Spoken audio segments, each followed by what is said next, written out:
அனைவருக்கும் வணக்கம். உங்களை மேஜிக் தமிழ் ஸ்டோரிஸில் அன்புடன் வரவேற்கிறேன். இந்த சேனல்ல நாம சுவாரஸ்யமான கதைகளை பார்க்க போறோம். இன்றைக்கு தென்னாலிராமன் கதையை பார்க்கலாம். தென்னாலிராமன் விற்ற குதிரை. ஒரு சமயம் தென்னாலிராமனுக்கு உடல் நலம் மோசமாகிவிட்டது.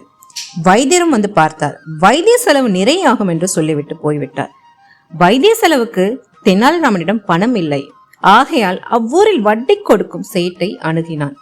அதற்கு சேட்டும் பணத்தை எப்பொழுது திருப்பி கொடுப்பாய் என்று கேட்டார். தென்னாலிராமனும் உயர் ஜாதி அரபிய குதிரை ஒன்றை வைத்திருந்தான். நல்ல விலை போகும், அதனால் உடல் நலம் தேறியதும் குதிரையை விற்று பணம் தருவதாக சொன்னான். அவன் சொன்னதின் பேரில் சேட்டும் நம்பிக்கையோடு பணம் கொடுத்தான். பணத்தை பெற்றுக்கொண்ட தென்னாலிராமன் வைத்தியரிடம் சென்று சிகிச்சையை ஆரம்பித்தான். விரைவில் குணமும் அடைந்தான். பல மாதங்கள் ஆயின. தென்னாலிராமனிடமிருந்து பணம் வருவதாக இல்லை. ஆகையால் சேட் தென்னாலிராமனை சந்திக்க புறப்பட்டான். தென்னாலிராமனை பார்த்து, என்னப்பா, உடல் குணமானதும் குதிரையை விற்று பணம் தருவதாக சொன்னாயே, இன்னும் தரவில்லையே, உடனே கொடு என்றான். தென்னாலிராமனும் நன்கு யோசித்தான். அநியாய வட்டி வாங்கும் சேட்டுக்கு பாடம் கற்பிக்க விரும்பினான். சரி, குதிரையை விற்று பணம் தருகிறேன், என்னுடன் நீயும் வா என்று அவனையும் அழைத்து கொண்டு பக்கத்து ஊரில் நடக்கும் சந்தைக்கு புறப்பட்டனர். போகும்போது குதிரையையும் கூடவே ஒரு பூனையும் அழைத்து சென்றான். சந்தையில் தென்னாலிராமனின் பளபளப்பான குதிரையை பார்க்க பெரிய கூட்டமே கூடிவிட்டது. அப்பொழுது ஒரு பணக்காரன் தென்னாலிராமனை பார்த்து, உன் குதிரை என்ன விலை என்று கேட்டான். அதற்கு தென்னாலிராமனோ, குதிரையின் விலை 1 பவுன் தான், இந்த பூனையின் விலையோ 500 பவுன், அதனால் இந்த பூனையும் சேர்த்து வாங்கினால்தான் இந்த குதிரையை கொடுப்பேன் என்றான். தென்னாலிராமனின் பேச்சு அவனுக்கு வினோதமாக இருந்தாலும் குதிரையை வாங்க வேண்டும் என்ற மிகுந்த ஆவலில் 501 பவுனை கொடுத்து குதிரையையும் பூனையும் வாங்கி சென்றான். பின் சேட்டிடம் 1 பவுனை மட்டும் கொடுத்தான். ஆனால் 1 பவுனை சேட் வாங்க மறுத்து விட்டான். குதிரை அதிக விலைக்கு போகும் என்று நினைத்துதானே உனக்கு பணம் கொடுத்தேன், நீ இப்படி ஏமாற்றுகிறாயே என்றான். அதற்கு தென்னாலிராமன், ஐயா, குதிரையை விற்றுதானே உமக்கு பணம் தருகிறேன் என்று சொன்னேன். அதன்படி குதிரை 1 பவுனுக்கு விற்று அந்த 1 பவுனை உனக்கே கொடுத்து விட்டேன். நீ வாங்க மாட்டேன் என்கிறாயே, இது என்ன நியாயம் என்றான்.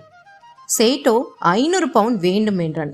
இறுதியில் இவர்கள் வழக்கு மன்னர் கிருஷ்ணதேவரிடம் சென்றது. மன்னர் இவ்வழக்கை ஆதியோடு அந்தமாக விசாரித்தார். பின் தென்னாலிராமன் செய்தது சரியே என்று தீர்ப்பு கூறினார். நாம இன்னைக்கு பார்க்க 2வது கதை பெயர் தென்னை மரம். அரசர் கிருஷ்ணதேவராயன் அவைக்கு ஒரு நபர் வந்தார். அவர் அரசரிடம், அரசே, என்னுடைய வயலும் பக்கத்து வீட்டுக்காரர் வயலும் அருகருகில் உள்ளன. 2க்கும் இடையில் உள்ள வரப்பில் ஒரு தென்னை மரம் உள்ளது. பக்கத்து வீட்டுக்காரர் அதை எனக்கு விற்றுவிட்டார். நான் தான் அதை நன்றாக பராமரித்து வருகிறேன் என்று அவர் என்னை தேங்காய் பறிக்கக்கூடாது என்றார். இப்பொழுது அவர் தன் முடிவை மாற்றிக்கொண்டு விட்டாராம். மரம் திரும்ப அவருக்கு வேண்டுமாம் என்று முறையிட்டார். அதை கேட்டு அவையினர் அனைவரும் திடுக்கிட்டனர்.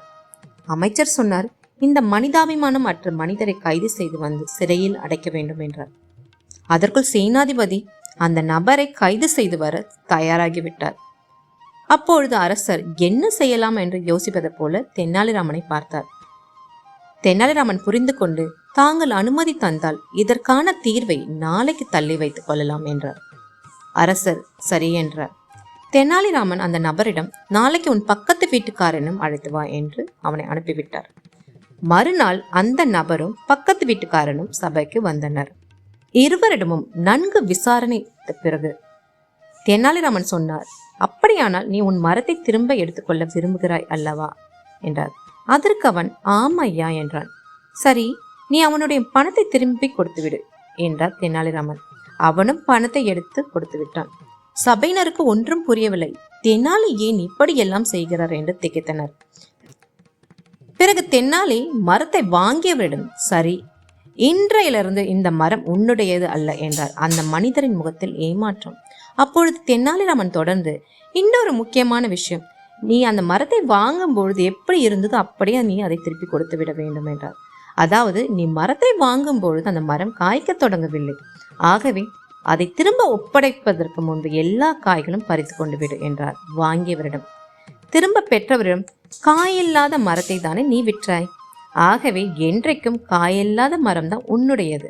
அதில் இனிமேல் காய்க்கும் காய்கள் எல்லாம் மரத்தை திரும்ப கொடுத்தவரே சேரும். அதை அவர் பறித்து கொள்ள அவ்வப்பொழுது நீ அனுமதிக்க வேண்டும், தடுக்கக்கூடாது. நீயும் பறித்து கொள்ளக்கூடாது என்றார்.